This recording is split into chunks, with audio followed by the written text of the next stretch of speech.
అందరికీ నమస్కారం. నేను మీ హేమా సుబ్రహ్మణ్యన్. హోమ్ కుకింగ్ తెలుగుకి స్వాగతం.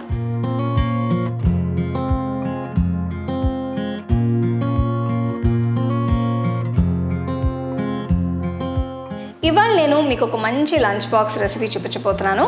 ఇది మష్రూమ్ చీజ్ శాండ్విచ్. చాలా టేస్టీగా, చాలా సింపుల్గా, క్విక్గా చేసుకోవచ్చు. సో ఇప్పుడు ఈ రెసిపీని మనం ఎలా తయారు చేయాలో చూద్దాం. To watch this recipe in English, click on the link given in the description box. మీకు ఈ రెసిపీ నచ్చితే లైక్ చేసి, షేర్ చేసి, హోమ్ కుకింగ్ తెలుగు ఛానల్కి సబ్స్క్రైబ్ చేయండి. మర్చిపోకుండా బెల్ ఐకాన్ని క్లిక్ చేయండి. ఒక వెడల్పాంటి సాస్ పాన్లో కొద్దిగా నూనె వేసి అందులో పొడవుగా తరిగిన 2 ఉల్లిపాయల్ని వేస్తున్నాను. చిన్నగా తరిగిన వెల్లుల్లి రెబ్బల్ని కూడా వేస్తున్నాను. ఉల్లిపాయలు రంగు మారిన తర్వాత పొడవుగా తరిగిన పుట్టగొడుగుల్ని కూడా వేస్తున్నాను.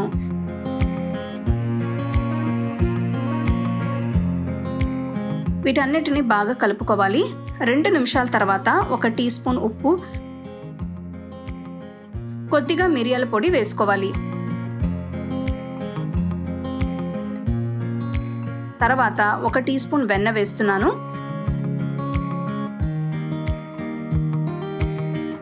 దీనిలో నేను 1 టీ స్పూన్ ఇటాలియన్ సీజనింగ్ కూడా వేస్తున్నాను. ఇది ఆప్షనల్. పుట్టగొడుగులు బాగా ఉడికి నీరు పోయేంత వరకు ఈ మిశ్రమాన్ని వేయించాలి. శాండ్విచ్లోకి ఈ ఫిల్లింగ్ డ్రైగా ఉండేట్టు చూసుకోవాలి. ఇప్పుడు శాండ్విచ్ తయారు చేయడానికి 2 స్లైస్లు బ్రెడ్ని తీసుకుంటున్నాను. ఈ 2 స్లైస్ల మీద ఒక సైడ్ వెన్న రాసుకోవాలి. మీరు ఈ రెసిపీ కోసం వైట్ బ్రెడ్ లేదా బ్రౌన్ బ్రెడ్ కూడా వాడుకోవచ్చు. ఇప్పుడు ముందుగా తయారు చేసి పెట్టుకున్న 1 స్పూన్ అంత ఫిల్లింగ్ని ఒక బ్రెడ్ మీద వేస్తున్నాను. దీన్ని బ్రెడ్ మీద సమంగా పరిచిన తర్వాత 1 చీజ్ స్లైస్ని కూడా పెడుతున్నాను.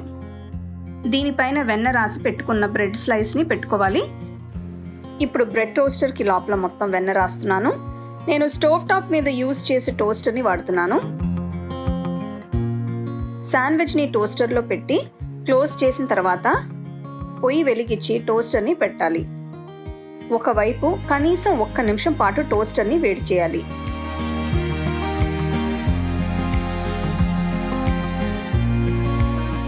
అంతే, మష్రూమ్ శాండ్విచ్ తయారైనట్టే. దీన్ని టొమాటో కెచప్తో సర్వ్ చేసుకుని తింటే చాలా బాగుంటుంది.